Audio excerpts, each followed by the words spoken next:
Good morning, Tampa Bay. What is going on? Channelside in the morning, live from the Channelside Sports Network. You know me. I am Danny, and of course, the man to the right of me is the great L. Bushman, Evan Bush. Danny, you forgot Best of the Bay nominee, Channelside Sports. So Best morning TV best show. morning TV show nominated, Channelside Sports.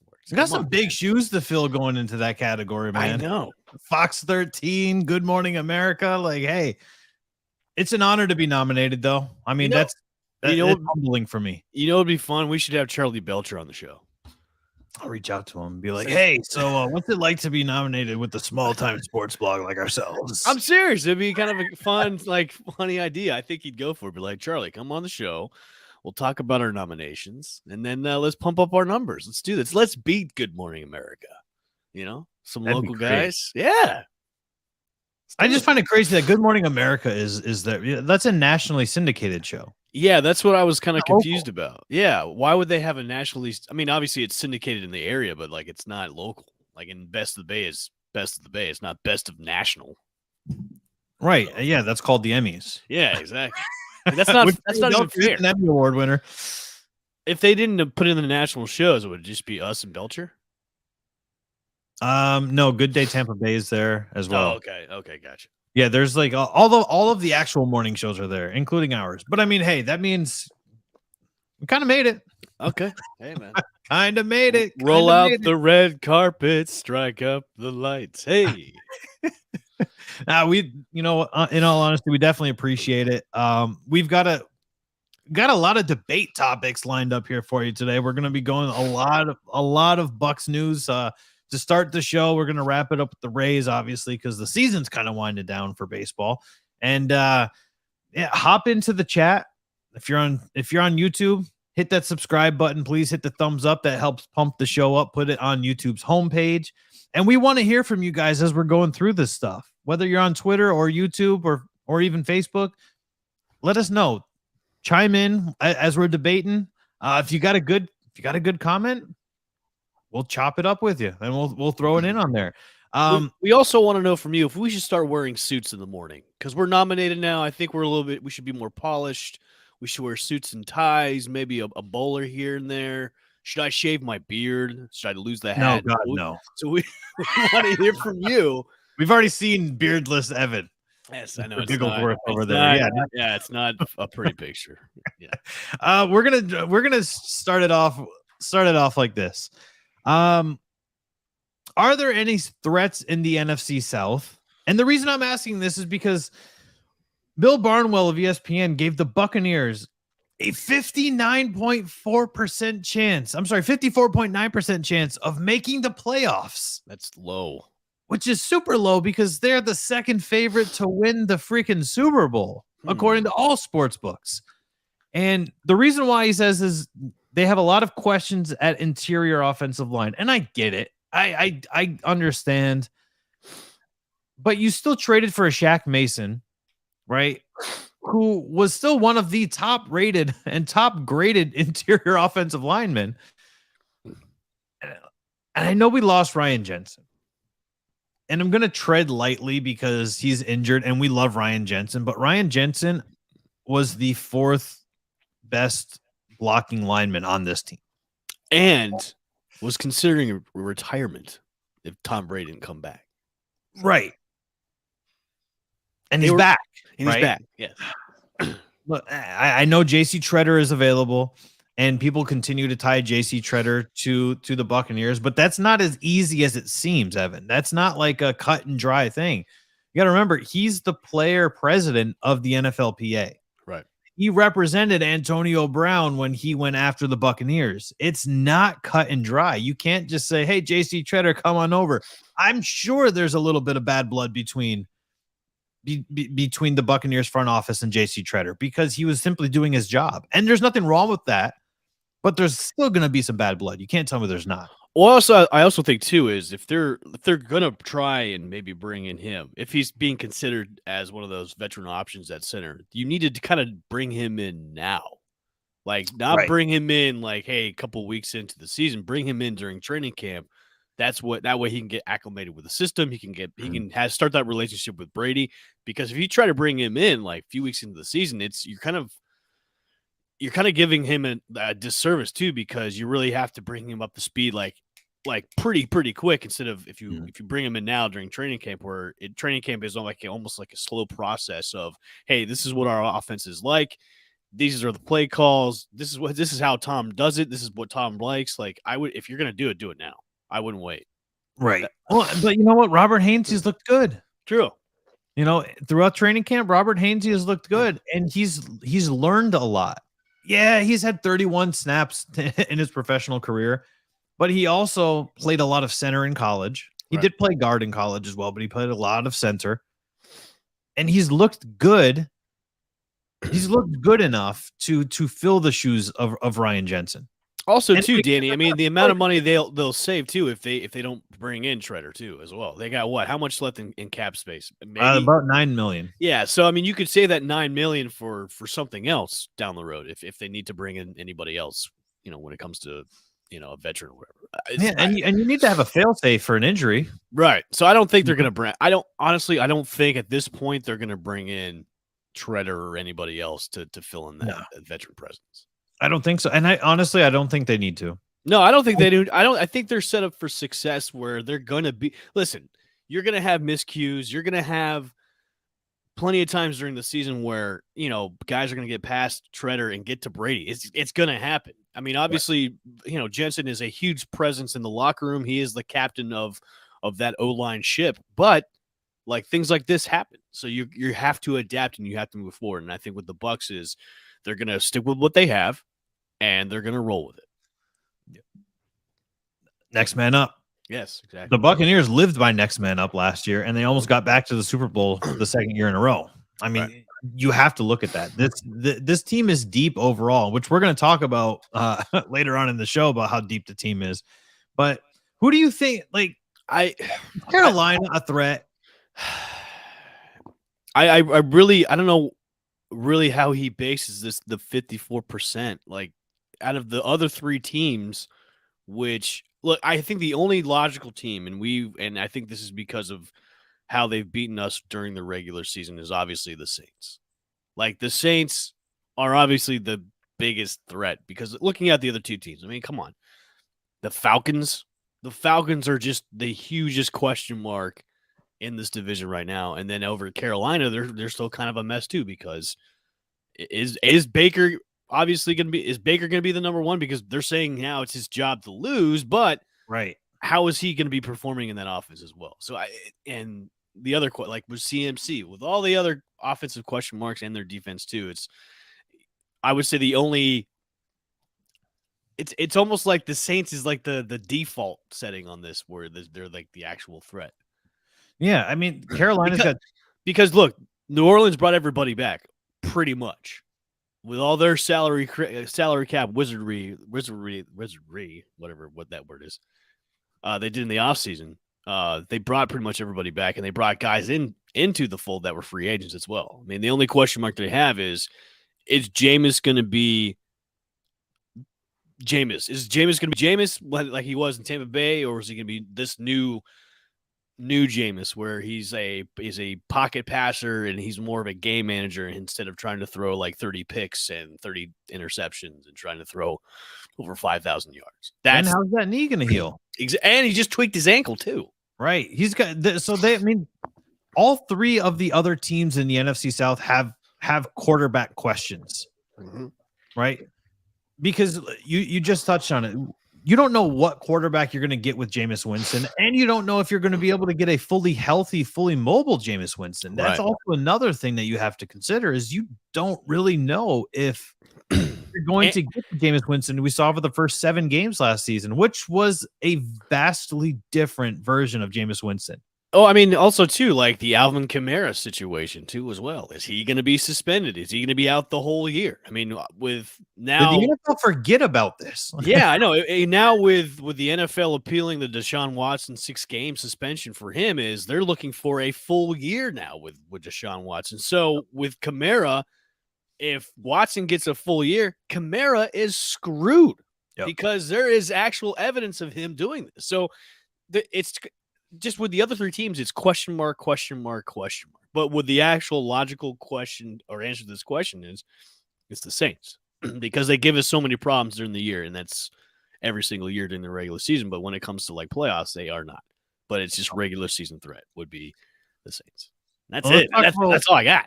Right. Well, and let's talk about what Cam Jordan said. What are they? 1-5 against us? He said this yesterday on the NFL Network to Willie McGinnis. What are they? 1-5 against us? Taysom, Ian, Jameis. Which quarterback do you want us to beat you with? And look, and so I find it funny. Yeah, I find it funny though. The quarterback he left out was Drew Brees, which we beat Drew Brees in the one that mattered in the playoffs. I was going to say there was one game that mattered. Mm-hmm. And it was in the playoffs. And that's the one that's on that left side of the dash. That's the only one that matters. I almost see this as a dig or a slight to Drew Brees, man, because that was your franchise quarterback for how long? And you don't include him on the list? Yeah. So, hey, if the Saints love regular season wins, if you guys want to be a regular season champ, that's fine. But when it comes down to it, you guys have 0 rings in the past how many years? Like his fingers must be very cold without the Super Bowl rings on them. So let him talk the smack, man. That fuels the fire for us because now regular season, when it comes to the Saints and the Bucs, it's go time, man. Oh, for sure. I can't wait for week 3. Oh, I can't wait. No, it's not week 3. When is it? Oh no, it's week 2. Is it week 2? Let me check the schedule.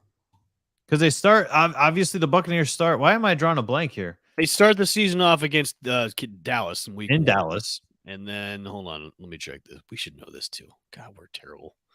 Take our nomination away. Yeah, it is week 2. That's what I thought. Okay, yeah. Week 2. Week 2 in New Orleans. I'm fine with that. Yeah, but here's a lot of what New Orleans fans are saying now on Twitter, because when I posted that, I don't know if you've seen the stats on that, but that thing just kind of blew up overnight. And a lot of the Saints fans are saying, well, you needed an injured Saints team to win.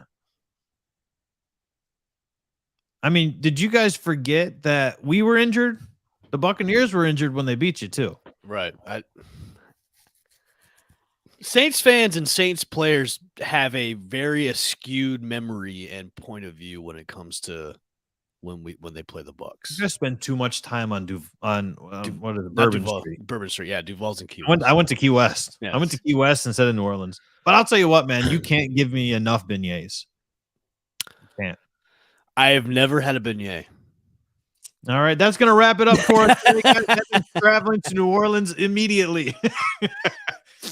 But here's the problem: is if you go to New Orleans and you have a beignet for your first one, it doesn't matter where you go; they're ruined forever because they don't taste the same. Question for you: if there's a place, I think there's a place in here in the Tampa Bay area that does like New Orleans style, like food, and beignets is on their menu. So I have to have it from New Orleans. I can't have it from here. I'll try it from there and I'll let you know. Okay, I'm trying to think of the place it was because I've always wanted to have like go out, sip some coffee and have some beignets, but apparently I have to travel all the way to Louisiana to do that because it's the most authentic. I don't know what is different about it, but I've had beignets probably like 15, 20 different places, and it's not even remotely the same. And you know what I think it is? It's the water. Possibly. Maybe the water's different. It's more swampy in New Orleans. I don't know, maybe. Hey, you never know. It's a different side of the Gulf, too. That is true. That's a good point. Although I think since, most of that Bourbon Street smells like urine and lost hope, I mean, if that runs into the water, then I guess the beignets have that same water. I find it crazy how much Bourbon Street smelled like piss when I was there. I really did. Like, that's not even a joke. Is like, my wife was like, I don't want. So we went for WrestleMania 34. I was working media for that one, and I was like, I want to actually go back to New Orleans because I love history. New Orleans has a cool history. I want to see the French Quarter. I want to see all this kind of stuff. And she's like, I don't want to go back to any of the touristy stuff because it smelled like piss. And I was like, oh, but I still want to go back and get a beignet. And she's like, you can drive yourself. You could be like, well, or I could have some shipped to me. I could have some shipped to me as long as there's a Saints fan that likes me. But they might smell like piss if they ship them to you, though. they might pee on the The box. the box might be musty. Yeah, musty and crusty. Yeah. Uh, the Dolphins are in town tomorrow and Thursday for joint practices. I talked about it yesterday. Harold Goodwin, the assistant head coach for the Buccaneers, said that it's very much welcomed because he believes that the players are kind of getting tired of playing against each other, which is why it's getting a little chippy. And they're tired of just hitting each other, and they want to start hitting other players. And couldn't come at a better time. It seems to me that outside of the national media, nobody inside of Tampa Bay cares about the tampering thing. Nobody's talking about it. The questions are dropped. They're not being brought up anymore. You know, we had four different people at the press conference on Sunday. Not a single question. There was no chatter about it amongst fans, and it's over. And it seems to be that the national media just wants to continue to hype it. And I get it, because it is fun if you let it be fun. Well, also too, Danny, it's been kind of slow during the summer, and when you have the NFL season right around the corner, you have to kind of, hey, let's beef up some drama before the season starts. And obviously, that was one of the stories to bring out. I mean, he really had just that and Deshaun Watson, and then pretty much nothing else. So, right, because as we talked about, Alvin Kamara as of right now has kind of been swept under the rug in terms of just talking points and coverage. Like it's a non-issue. I think with the Dolphins coming into town, and it's just going to be practice as normal. Obviously, they'll be chippy with each other, but this will be brought up again. Trust me, it will be brought up again, probably on NFL Network or even ESPN. Tomorrow. But when it comes to the local stuff, did it affect us at all? No, nothing happened with it. Like Brady didn't go down to Miami.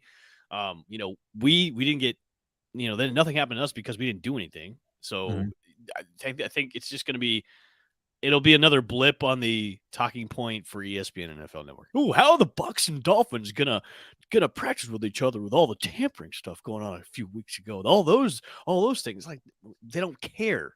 Like, another smudge on the shield for the NFL. It doesn't matter. I think with these two teams, it doesn't matter. You know what I mean? Especially with the team that's there with the Dolphins, they're led by another head coach. So this is like a new regime coming in. This is something that happened 2-3 years ago, or tried to happen 2-3 years ago. Yep. Yeah, it's not going to matter. I'm excited to see Mike McDaniel and Tua. I really am, because I want to see how that pairing works together. I think it's going to be, I'm going to use this term loosely, so don't take it for more than it is, but I think that they're going to be magical together because Mike McDaniel is a genius and he knows how to bring out the best in players. With all the hype that's going with these two, especially with this offense, with the one, I mean, you can call Waddle a 1 too. So you have two wide receiver ones. You have 2 ones at wide receiver, and then you have Tua, which I don't think Tua has really kind of given the opportunity to really open up. To be honest with you, I don't think 100%. He's been able to just let it ride, let it flow. So I think with this offense, and I think McDaniel is smart enough to know what his strengths are and what his weaknesses are. Honestly, I'm not a Dolphins fan. I'm excited to kind of see how this offense does because they brought in so many running backs that were on San Fran that are now on the roster for the Dolphins. So these guys know how McDaniels works. So I'm excited to see how this offense is. And it's only really going to go as far as Tua's going to take them. And obviously Tua's had the criticism is, well, he doesn't have the arm strength. He doesn't know how to get the ball down the field. He mostly uses his legs, and his legs are questionable too because in college he had those 2 surgeries with the ACL and the MCL. So it's almost like, okay, you have now all this hype and you have more than enough weapons now to carry your offense. Let's see how you do. Because now really all eyes are really on him now is because of now you brought in Tyreek Hill. That's another piece to your puzzle. And do you think he's going to be unfair? Like, it's going to be unfair in comparison because you're going to get those all season. Oh, yeah. Patrick Mahomes comparisons. And that's not fair to Tua at all. No, it's not. And Danny, watch. As soon as Tua throws he throws one pass that's underthrown to Hill or it's picked off where it was intended for Hill, bam, comparisons to Patrick Mahomes are going to be flying all over the place. Oh, well, if that was Patrick Mahomes, Patty Mahomes would have gotten the ball. He would have flown it right to him. So yeah, He would have sidearmed it and he would have killed it. It's definitely, I think, definitely the criticism is going to be there, and it's unfounded too because it's not his fault that they brought over Tyreek. I'm sure he hey, if there's a guy that we would love to get, it would be Tyreek Hill. Yeah, of course, dude. He's going to get that every single game. Well, Tyreek Hill, his former quarterback, Patrick Mahomes, would have gotten him the ball like that. Yeah, especially with the talking heads in those games. Fuck yeah, dude. I found a fun quote or a fun question here. I think this is from CBS, and I saw this, and I love we love doing these little pick'em things. Mm-hmm. So you need a game-breaking return touchdown. Mm-hmm. From this list, who are you going to choose? And I'm not going to read off all 16 players, but Michael Spurlock from the Bucs did make it. Out of these 16 players, Evan, who are you going to be most inclined to pick? As soon as I saw this list, I was like, oh, I know who I'm taking. This is a very intriguing list. With no Deshaun Jackson, which is interesting. Right. Because he had a lot of those. But you know what? I think that when I make these for us, mm-hmm. I try to leave off the obvious. Because I don't want everybody to just, go, oh yeah, we're taking Deshaun Jackson. Danny, I keep looking at Ted Ginn. That was my guy. Okay. As soon as I saw this list, I was like, oh, Ted Ginn. Ted Ginn is the guy I would want. Yep. Because of and you know what? Dwayne Harris, I've seen a lot of Dwayne Harris good touchdowns at the end of games for the Giants. Yeah. Jamal Agnew, of course, I saw Jamal Agnew in Detroit do a lot of good things. He had that 109-yard return for Jacksonville last season, I believe. Great minds think alike. Look at that. Look at that, Gene. Right. Look at that. I want to ask you a question, because we're going to get into some rapid fire player props. Okay, let's do it. Before I do that, I want to ask you a question. Yes. I'm going to read you two sets of stats, and I want you to tell me which sounds more impressive to you. Okay. 669 receptions. Okay. For 8,121 yards and 73 touchdowns. Okay, and these are total career stats, correct? Total career stats. Okay. Or 606 receptions for 9,301 yards and 75 touchdowns. I know where this is going because I saw the graphic yesterday. Obviously, it's the one where Mike Evans has his stats. And I honestly, man, I did not know how close it was between those two until you put that graphic up yesterday. I was like, wow, Mike Evans is one of the most underrated wide receivers in the league. Is Mike Evans one of the most underrated wide receivers of all time? I think so. After looking at that with the comparison with him and Devontae Adams, where Devontae Adams gets so much hype as he is the best in the league, the number one wide receiver you should take in fantasy overall. Mike Evans is so underrated. He's under the underrated. If Devontae Adams didn't have Aaron Rodgers for his entire career, does Devontae Adams have the numbers that he currently has? And I'm not saying that to slight him, but when you've got arguably one of the greatest quarterbacks of all time, Aaron Rodgers, a top 8 at the worst of all time. And then you look at Mike Evans, who, I don't know how many times we got to rattle off these names, but Ryan Fitzpatrick, Josh McCown, Jameis Winston, Mike Glennon. When you've had all of these guys, and he's only had Tom Brady for 2 years, mind you. Right. And he's had all of these accolades. I do think that it's still highway robbery that Devontae Adams too only has 2 first-team All-Pros. I think that's robbery as well. But then again, we talk about Mike Evans, who's got a big old goose egg with All-Pros, which is why he gets overlooked. And I think that is an absolute crime. Danny, let me ask you then, because I think I brought up this statement a couple weeks ago where they said the quarterback makes the wide receiver, not the wide receiver makes the quarterback.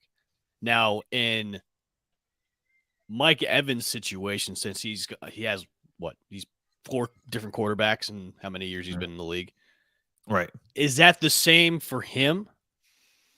than it is for Devontae, because Devontae's really only had Rodgers up until this point. Right. But with Evans, he's gone through 4 or 5 different quarterbacks until now. Obviously, I think Winston is before Brady. Winston was the most consistent For sure. Yeah. because of the time they played together.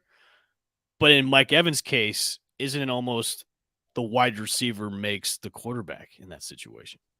Yeah. You It know what I does, mean? because you don't really see too often where the wide receiver is a security blanket. Right. It's usually the tight end is the Mhm. security blanket. And And that's how it was with Jameis, because remember, Jameis kind of fell on the Cameron Brate wet blanket a lot. That was his Correct. boy for a lot. Yep. So and Gene brought up a great point. Mike had Johnny Manziel in college. And how is Johnny Manziel doing these days? Yeah, he's on Bussin' for Boys on Barstools right now, just talking about how he made so much money making autographs. That's all he's doing. And he was on what? He was in the CFL and then smoked weed after Yeah. scoring a touchdown and then got banned. And then he was on that league where they control what plays you're calling to. That one, Something like that. Yeah. Like, what are you doing, guy? But I think with Mike Evans, it's a special case because with his history of being such a great wide receiver I think because since he hasn't really had a consistent quarterback, he is the wide receiver that makes the quarterback, not the quarterback that makes the wide receiver. Because Right. the proof is in the pudding itself. Look at the numbers. And do you think, and let's use Devontae Adams as this example. Mhm. I feel like Devontae Adams played enough time with Aaron Rodgers that it doesn't matter who his quarterback is, that he's going to be a great wide receiver in general. I think that's realistically going to be like that's the best parallel I can draw when it comes to Devontae Adams is when you've been with Aaron Rodgers and you've had the greatest quarterback, one of the greatest quarterbacks of all time, you can go to Sam Darnold and still be a fantastic wide receiver because you've already that's already part of you at this point. Mhm. Like you know what I mean? Is that fair to say? No, it's definitely fair to say. I definitely agree with you on that. Yeah. And going from Hall of Famer to Hall of Famer, Right. as Devontae Adams, As- said. We're gonna do some rapid fire player props. This is per the DraftKings Sportsbook because FanDuel is Tom Brady, 4,650 passing yards this season. Over. I'm smashing over. Okay. I'm smashing over. Over. This one is embarrassingly low. 35.5 touchdowns for Tom Brady. Over. Tom Brady is going to destroy. I think Tom Brady, I've said this many times. I think that Tom Brady is going to break Peyton Manning's touchdown record this season. That's definitely. Gene is also ready as well. Gene is he's over. Firing away in the comments as well. So he's ready. Rapid fire comments. I love it. Thank you, Gene. Julio Jones, 550 receiving yards. Over. I'm going over as well. I'm going over. I think that Julio Jones is getting way too much flack for the injuries last season, but he had a hamstring. Finger. Oh, Gene says under 500. Ooh. I was gonna ask you kind of like a side question for that. Over under. So over 500, but under 1,000. What do you think? Oh, under 1,000 for sure. Okay. I'm gonna say Julio Jones ends up probably about 700 yards. I was gonna go 8, but I'll take your 7. They don't have a player prop for his touchdowns. I think his touchdowns are at 8. I think he's getting 8 touchdowns this season because he's going to be a red zone threat. Okay. I like that. Actually, I'm sorry. They do have they don't have Chris Godwin's touchdown projections. Julio's touchdowns are 4.5. That's over. That's way over. Yeah. That's over. Yeah. It's over. Mike Evans, 1,225 receiving yards. I'm pleading the 5th. I'm not betting on that one. I'll go. Man. Oh, you know what? I'm going over. You're going over? I'm going over. Not by a lot. I'm just going over. I think, and the reason why it scares me is that's about right where I projected Mike Evans to be. So I'm like, okay, because if Vegas knows something, right? I'm a strong believer in Vegas knows and has insider knowledge about things that are going to happen storyline wise. I'm not saying the NFL is scripted, but I'm saying like they've got how many times do you see like teams won't cover by like a half a point? Oh, plenty of times, man. You know what I mean? And I'm like, all right, so if Vegas has got Mike Evans around my projection, I'm going to steer clear of that one. 10.5 touchdowns. Over. I played the 5th. That's a hard one, man. That's a hard one. I mean, he had 14 last season. I think he floats around 14. I'll say over 10.5, but under 14. I say 12.5. Gene's with us. He's over. Yeah. He's over as well. And then 72.5 receptions. Over. I'm going to say that's about exactly where he needs to be. So I guess I'm going to say over because I hate when they put in that half. The decimal there. I hate when that's like you can't halfway catch a ball. You can't half-ass catch it. Right? Gene's got 16 touchdowns for Mike Evans. I think that's a respectable number based off of Kyle Rudolph is a red zone threat. Julio Jones is going to be utilized in the red zone. Cameron Brate is a red zone threat for his entire career. So it's when the Bucs get to the goal line, don't forget about Listerine Lenny. Right. I mean, if you're not going to run the ball with Lenny, who do you want to get this touchdown? Like, who do you want to score the touchdown on you? Essentially, is what's going to happen in Tampa Bay. It's almost like a Madden kind of thing. It's like, which option do I have? Right. I have too many. And we haven't even talked about how good Cade Otton looked on Sunday, man. I think Brady's going to look at it as, okay, who bought some of my TB12 stuff this week? Right. Who complimented Giselle? Are you wearing my underwear? Oh, you're getting a TD today. I think I think there's so many red zone there's so many red zone threats when it comes to the Buccaneers team. That's why for Mike Evans receiving yards, that's why I'm kind of steering clear because there's so many mouths to feed, and I just don't want to have to worry about that. I was going to ask you, how was your time at training camp? Hot. I bet. Training camp was absolutely fantastic.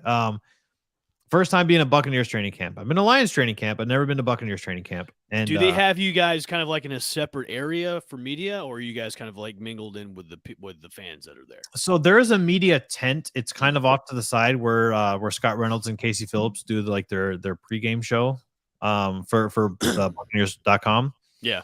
And it's kind of off into the back, but nobody's in the media tent. You're on the opposite side of the fence, kind of as close to the field as you can get. Mm-hmm. Which the fans realistically are like 5 feet behind you, which to me, I was like, okay, that's interesting where they're like, hey, I need you to take your media, no more photos. Like this is the non-photo portion of practice. Right. And then I turn around and I'm like, well, somebody's arm is literally like right past my face with the camera in their phone. Hey, you know what? I'm here. That's fine. I don't want to get kicked out. I'll abide by your rules. Right. I was sitting next to Greg Allman on the ground at one point, and Blaine Gabbert misfired a pass, almost smashed us in the face. Neither one of us even blinked. We just kind of sat there and were like, oh, hey, there's a ball. It literally bounced like right in front of us. But yeah, it was hot. Cade Otton looked fantastic. And I said this on Twitter. The Buccaneers questions at tight end will be answered with this trio that they have. And I know obviously things were happening personally yesterday, but I did talk about this yesterday on the show. Rob Gronkowski only played 3 full seasons out of 11. So if you're going to tell me that Cameron Brate gets injured too often, great. So does Rob Gronkowski. Right. Rob also missed 5 games last year. And he was force-fed the ball by Tom Brady so he could get those contract incentive bonuses. Like Rachaad White looked great, Gene. Rachaad White is fast. You know who else really impressed me? And we'll jump right into this. Is Devin Tompkins really impressed me. Scotty Miller looked really good, and this is going to be a very difficult. This is a very difficult problem that the Tampa Bay Buccaneers have. Is their wide receiver room has too much talent. On the chopping block, who do you think is out? Well, I mean, let's start and say they're probably going to have 6 wide receivers make the team. Right. So here's the issue for the Buccaneers. You've got Mike Evans, Chris Godwin, Julio Jones, Russell Gage, and Jalen Darden. Five of those guys are pretty much guaranteed to make the team. I don't see Jalen Darden not making the team. They can use him on the punt return team. I think they used him last year on the special team. Right. So I'll tell you what, though. I think Tompkins is going to win punt return duties based off of what we saw on Sunday. Do you think the odd man out is between Scotty Miller and Tyler Johnson? I think it is.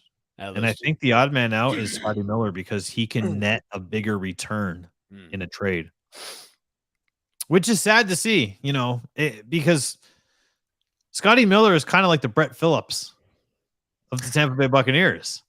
He's not the greatest player, but the fans love him to death. I can definitely see that. Scotty Miller, I'm gonna put up that meme with the Spider-Mans pointing at each other with Scotty Miller on one side and dude, you should definitely on the other side. But I think Scotty Miller might be the odd man out.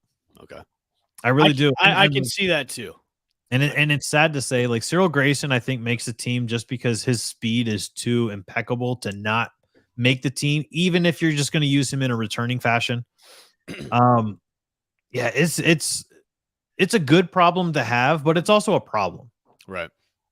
That's what it boils down to in the receiving room for Tampa is too much talent. And I think you can trade for Scotty Miller because he's looked very good.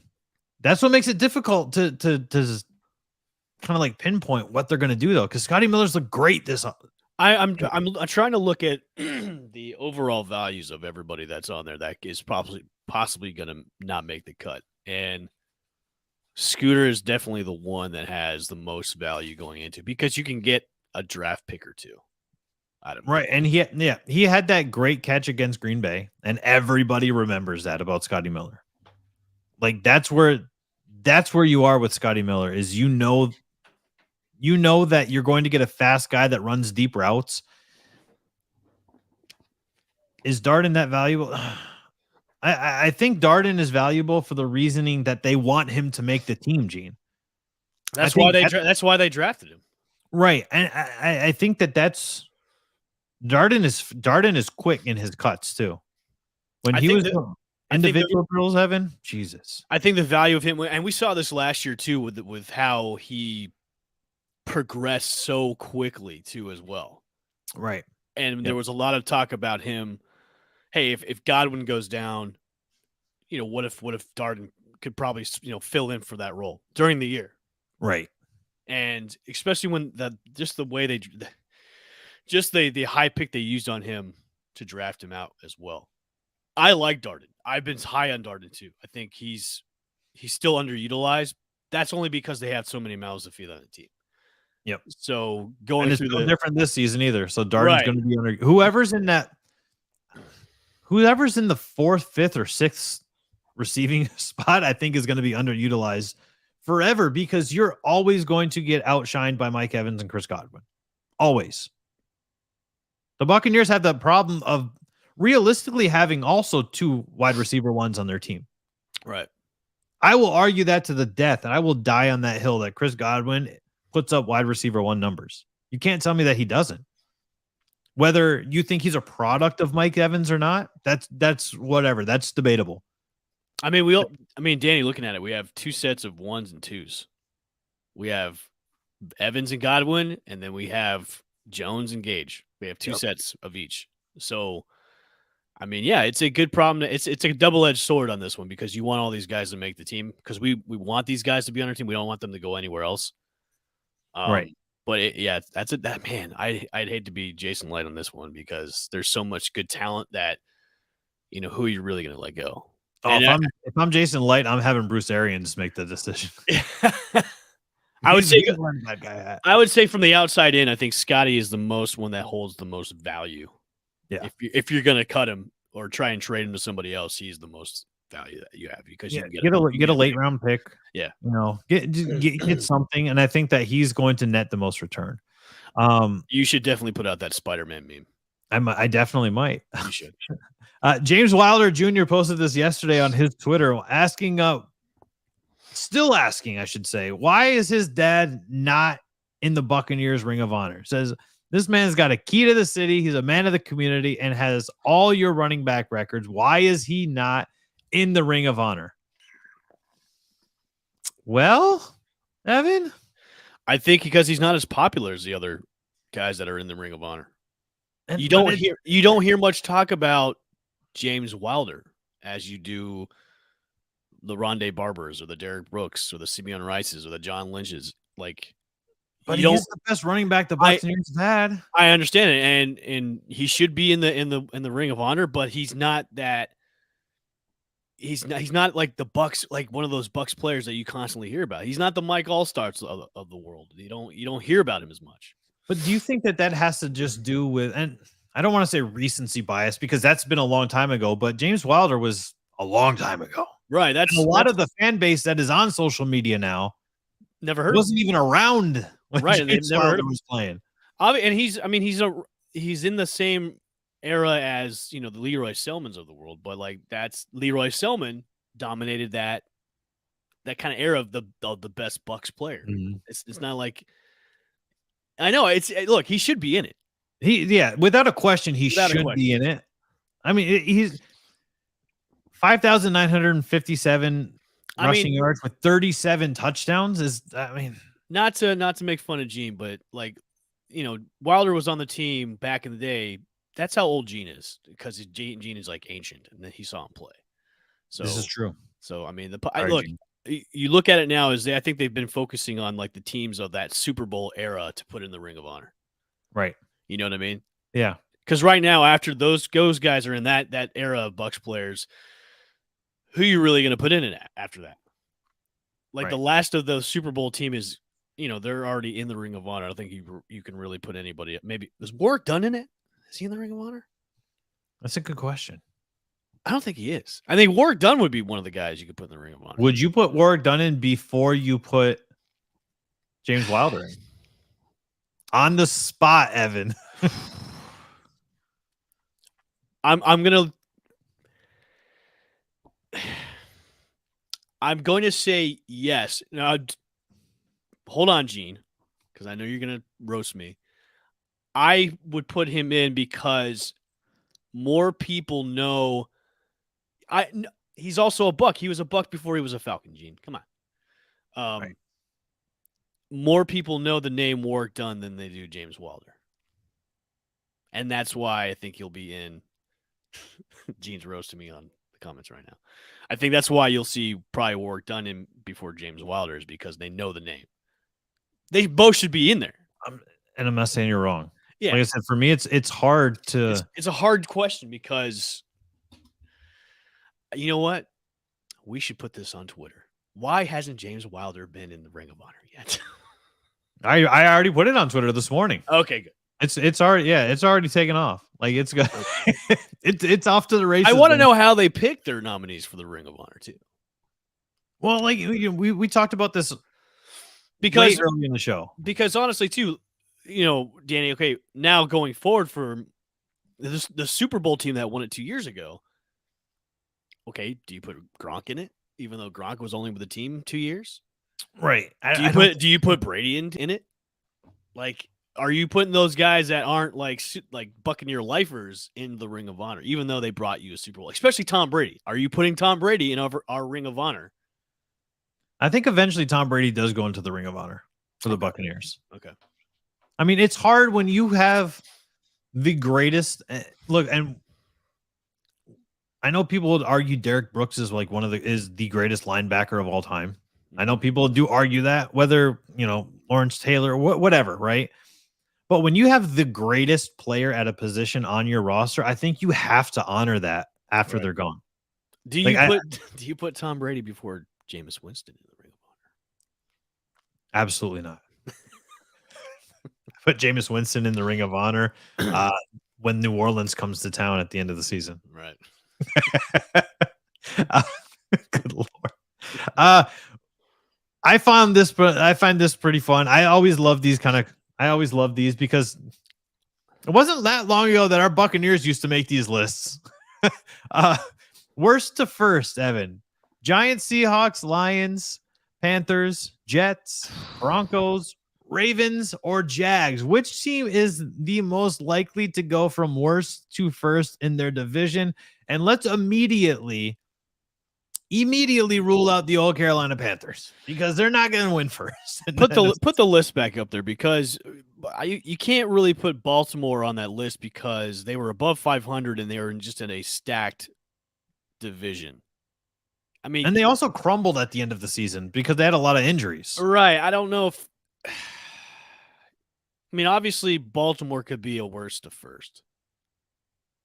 I think if Denver was in a different division. Yeah. Because, I mean, that division is stacked that they're in now. I mean, Russ gives them a better chance. But, dude, I don't know why. I think maybe because I watched Jamal Williams' speech yesterday on the preview for I'm telling you, Hard Knocks yesterday, which Hard Knocks premieres cry. tonight on HBO Max. It premieres. The Lions, man, the Lions could go from worst to first. Just on that, and when I watched that yesterday, I was like, I wonder if Danny is tearing up just like Jamal Williams hearing that speech. I mean, I'm not even gonna lie. When I'm doing, did it get you hyped? Because it got me hyped. I was like, man, this is like the best pre-speech I've ever heard in my life. Yeah, no, honestly, it really did. And it's great to see everything finally coming back into place in terms of a rebuild and doing it the right way. Because a lot of times you try to do those patchwork rebuilds and you try to do these things, or you just kind of plug in and play like somebody that doesn't.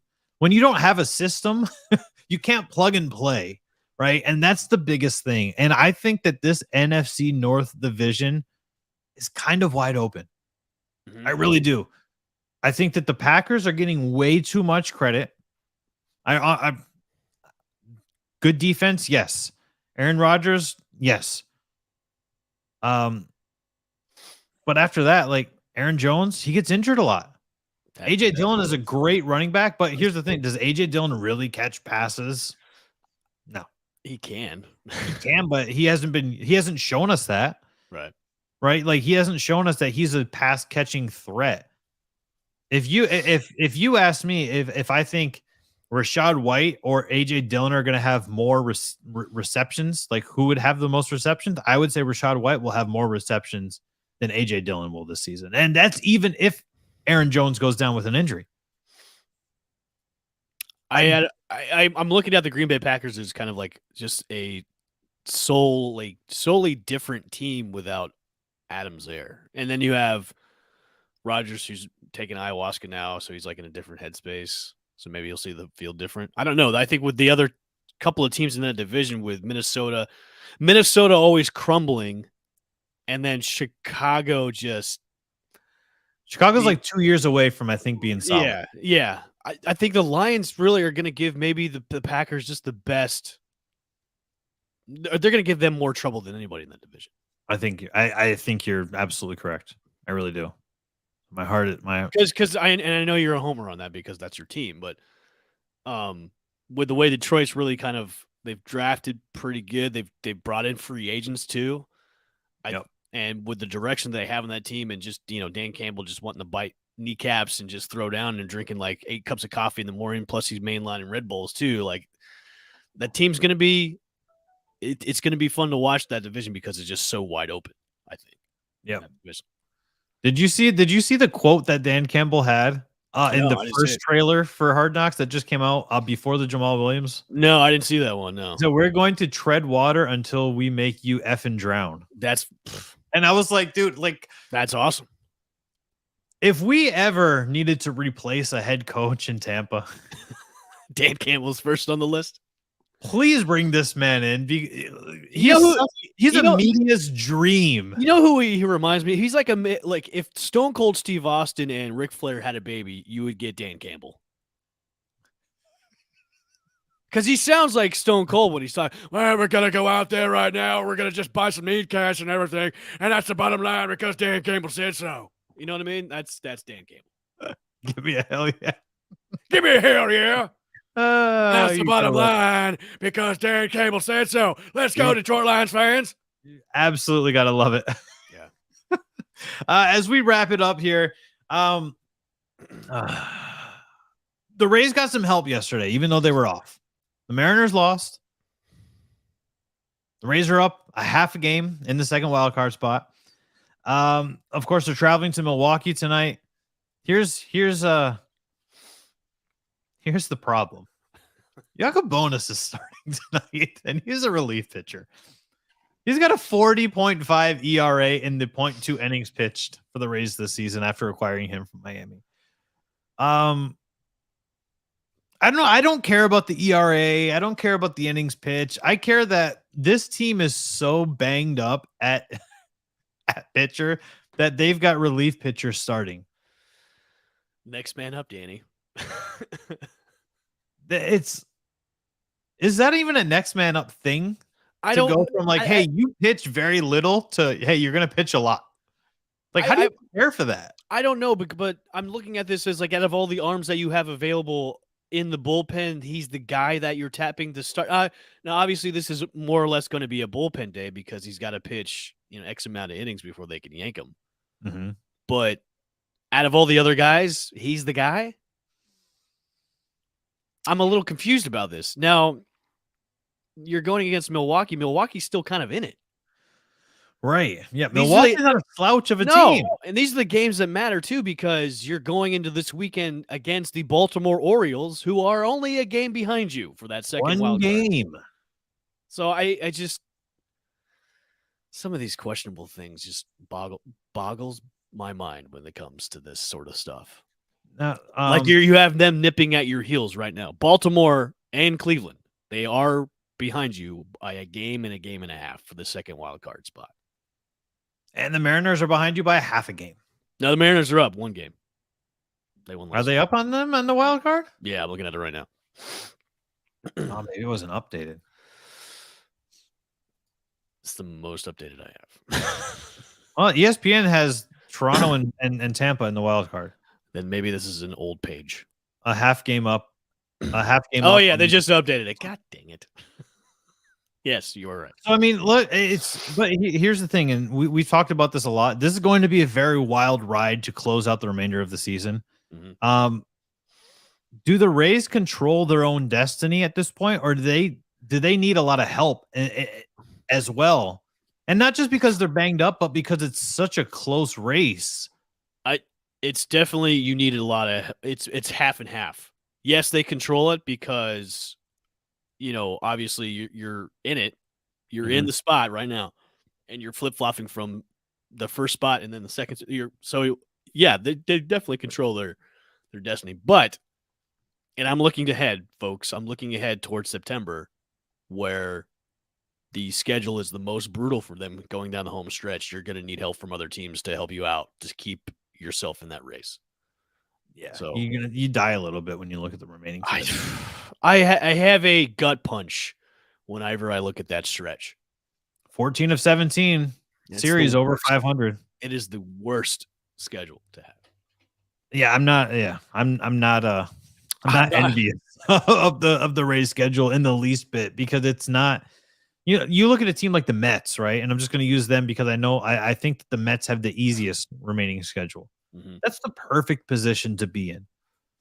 If you're already in the playoffs, essentially, and you're leading your division, or you've got a little bit of a distance in the wild card, and then you've got the easiest remaining schedule, normally that's good. But we've talked about with the Rays team this year, that's not always the greatest thing, is to have an easy schedule, because they always seem to play down to their opponents. I'm going to look at Seattle and Toronto's schedule ahead.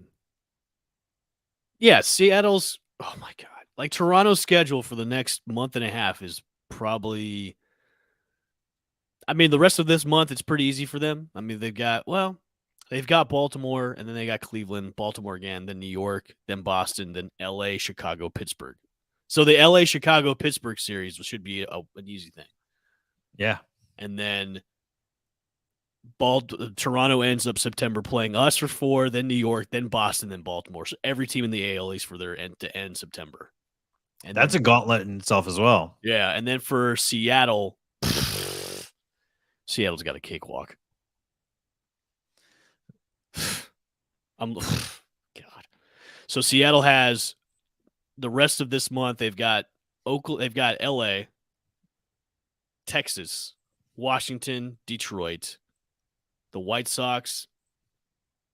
The only really 2 teams are going to give them trouble is Atlanta and San Diego, who only play for 2 games. But then the rest of the way, their gauntlet the rest of September is LA, Oakland, Kansas City, Texas, Oakland again, and the Detroit. That's it. Yeah, that's cake. Yeah, that's a cakewalk. So Seattle pretty much controls their own destiny now the rest of the way. I would say Seattle controls more of their own destiny than the Rays do. They do. Which is that's not a good position. You don't want to go into the playoff hunt needing help. Right. Like you want to be able to control your own destiny. And yeah, you can. You just got to win, right? it's easy to say that. Oh yeah, you just got to win. But when you look at the schedule and Evan, it even the schedule starting tonight through the remainder of the season is not much of a cakewalk either. No, not at all. It's but here's the thing though. I can kind of breathe a breath of fresh air knowing that soon we're going to get back Franco. Soon we're going to get back Margot. Soon we're going to get it back Harold Ramirez too. And Tyler Glass now apparently has not been ruled out. Possibly so. He's hitting 99 on the gun and throwing at full speed. Yep. So if you have those 4 reinforcements coming back to you at the right time, either it be the middle or end of this month or early September, then I could be somewhat at ease knowing that, okay, we've got some of our big guns back going the rest of the way. Right. You know what I mean? And we always say this is like a theme, especially when we talk about the Rays. All you got to do is get to the dance. Just win, baby. Just win. You just got to get to the playoffs because the right team can get hot at the right time. Look at the Braves. Mm-hmm. Look at what the Giants did the year they won the Super Bowl and beat the undefeated Patriots. They went in as the wild card. That's all you got to do is just get to the dance. It kind of all depends on who the baseball gods tap to see who's going to hit that hot streak for the rest of the way. They're going to tap Brett Phillips. So you may need to sacrifice a live chicken the rest of the way. Hey, Voodoo Santeria, whatever you got to do. So I will call this too. I will call this right now on this Tuesday, August 9th, 2022 at 8:58 a.m. When the Orioles come into town to play the Rays this weekend, Brett Phillips will have one of these moments where Rays fans on Twitter will go, "We shouldn't have let him go and traded him." I mean, we shouldn't have traded him for $100,000, but hey. No, but he will have one of those moments against the Rays this season. I want to see. I talked about this yesterday, Evan. I want to see a standing ovation. It'll happen. I want to see a curtain call. Like I want to see all of that in appreciation because Brett Phillips was in my mind was the most fan-friendly player that this team has had since Evan Longoria. I need to go and see. I want to see this guy. Like we're attracted to this player. We want to go and watch this guy play. The Devil Rays had their Johnny Gomes. The Rays have their Brett Phillips. Touche. I most definitely there's going to be a curtain call and a standing ovation for him. Either it be on Friday, but it'll probably happen all 3 days. Friday night, Saturday during the afternoon game, and then on Sunday, especially Sunday, because all the families and kids will be there. Kids alone will, But yeah, he's going to get that all weekend, dude. I totally forgot that he got traded on Jersey Day too, or he got DFA'd day after yeah. his. Like, you give him his own day, and then you're like, ha, ha, ha. And hey, yeah.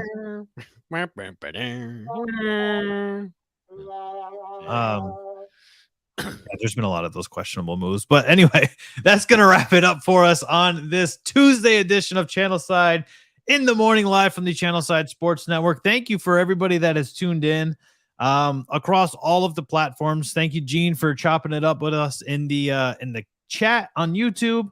If you tuned in on Twitter, Facebook, we obviously we sincerely appreciate it. Make sure you are following us across all of the social media platforms. Just search for the Channelside Sports Network. I am Danny. That is Evan. We're going to do this all over again on Hump Day as your Best of the Bay nominee for Best Morning Show.